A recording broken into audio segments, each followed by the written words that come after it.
Number 32.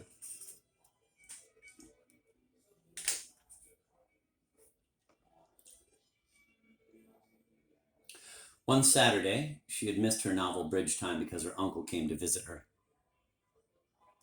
They went to Sizzler, a steak restaurant, and then went to a bar and had martinis, just because neither of them liked martinis and it would make the night more memorable, they thought. Those were the last martinis Sandra ever drank. She felt so nauseous the next day, and to top it off, before she went to bed on that martini night, she must have thought about taking a shower, because she was shaken awake at around 7 in the morning by her roommate, who told her she fell asleep with the shower on. I'm glad you didn't fall asleep in the shower, but still, you've been here 26 days and already this type of dissipation? Who do you think pays the hot water bill around here, Gilbert and Sullivan? This, of course, was a Philistine jab at Sandra's musical theater livelihood. Her townhome mate was an 80-year-old woman, all pale, flabby, veiny flesh, who wore a house dress all day and watched Oprah and Maury Povich and The Price is Right and read the National Enquirer. Her name was Aline. Aline heard the shower running when she woke up at 2 or 3 in the morning, as she always did. And she woke up this early quite without her consent. She was nice enough to wait until 7 to report this transgression to Sandra. Sandra's head was a shambles, and Sandra readily apologized. Aline was satisfied. Sandra got up at noon on this Sunday. She didn't want to, but she did. And she walked with her novel first to a convenience store 100 yards from the wooden bridge. She was looking for a single wine cooler to help her with her hangover. They didn't have singles. She then went to a liquor store 30 yards from the convenience store where she got a single wine cooler. Then she went back to the bridge. On the way back to the bridge, she saw a man in full bike racing regalia, tight shorts, tight shirt, helmet, tending to his bike. He was quite shapely. She immediately decided he was Italian. He had that European build that women of the United States consider an aesthetic ideal. Thin, muscular legs, 6 feet tall, with a V-shaped torso and black, wavy, medium-length hair and brown eyes. Sandra was trying to think of a way to apologize and explain the left-on shower to Aline when she was confronted by the aesthetic ideal of this cycler.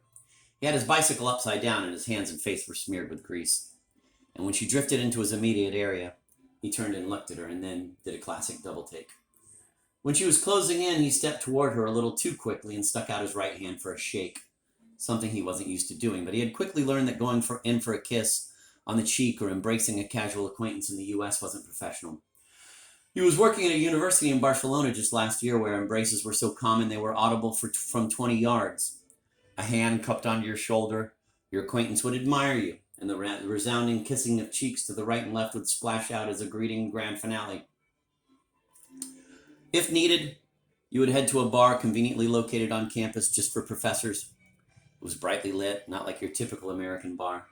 What didn't the Americans want to see? What was the bar trying to hide?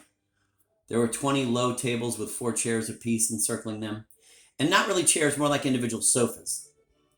This bar at the Spanish University renewed his faith in the power, no, the energy of architecture. The bar was long, too long, like Picasso had built it. It was exaggeratedly long.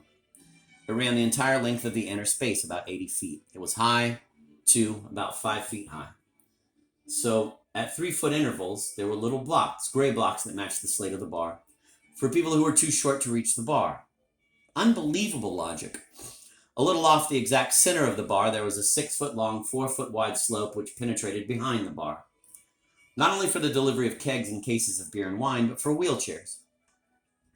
Luis Fuentes, professor of pre-Columbian art, wheeled himself unaided up the slope 3 times a week after his midday class, smacking any female bartender roundly on the ass and wheezing, he was 78, "Cuancho en las rocas, muñeca." Luckily, when he stuck out his awkward bicycle-greased hand for a shake, Sandra had her plastic liquor store bag with a single wine cooler hanging from her wrist, and in the time it took her to take the bag off and offer her hand, he realized his hand was covered with grease, and he raised it into the air in a classic single-handed surrender.